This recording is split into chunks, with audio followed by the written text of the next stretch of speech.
Hi food lovers, welcome to simply cook with me. இன்றைக்கி நம்மளோட சேனலில் என்ன ரெசிபி பார்க்க போகிறோம் அப்படின்னா, நைட் டின்னருக்கு சாஃப்டான சப்பாத்தியும் அதுக்கு மேட்சாக நூல்கோல் வச்சு ஒரு வெஜிடபிள் குருமாவும் செய்ய போகிறோம். எப்படி செய்கிறதுன்னு பார்க்கலாம் வாங்க.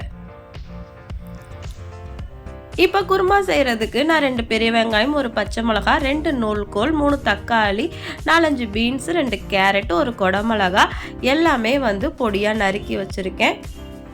இப்போ அடுப்பில் ஒரு குக்கர் வச்சு தேவையான அளவுக்கு எண்ணெய் ஊற்றிக்கலாம். நம்ம குருமாக்கெலாம் எப்படி தாளிப்போமோ அதே மாதிரி பிரிஞ்சி இலை, பட்டை, கிராம்பு, ஏலக்காய் எல்லாமே சேர்த்து நம்ம இப்போ தாளிச்சிக்கலாம்.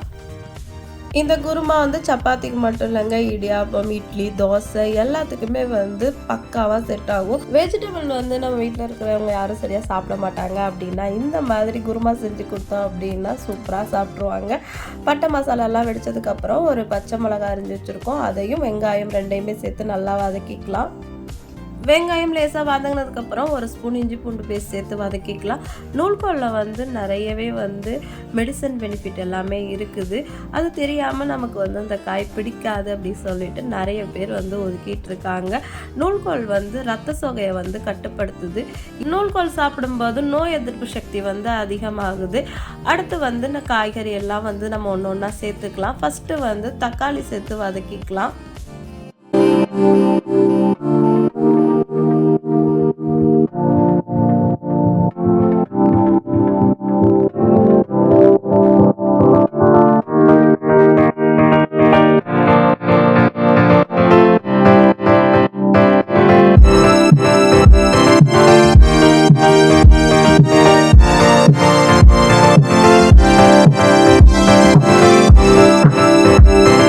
தக்காளி நல்லா வதங்கிடுச்சு. இப்போ அது கூடவே நம்ம எடுத்து வச்சுக்கிற எல்லா காய்கறியுமே அது கூட சேர்த்து நல்லா வதக்கி விட்டுடலாம்.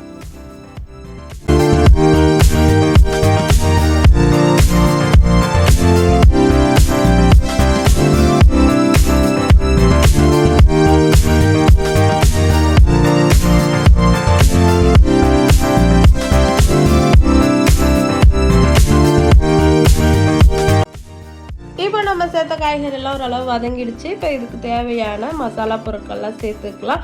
ஒரு 1/4 ஸ்பூன் மஞ்சள்தூள், 1 ஸ்பூன் கறி மிளகாய் தூள், தேவையான அளவுக்கு உப்பு, 1/2 ஸ்பூன் கரம் மசாலா தூள், இது எல்லாமே எடுத்து வச்சுருக்கேன். இப்போ இது எல்லாமே அந்த காய்கறிகள் கூட சேர்த்து நல்லா வதக்கிக்கலாம். இப்போ இந்த மசாலா பொருள் எல்லாமே பச்சை வாசனை போகிற வரைக்கும் சிம்மில் வச்சு நல்லா கலந்து விட்டுடலாம்.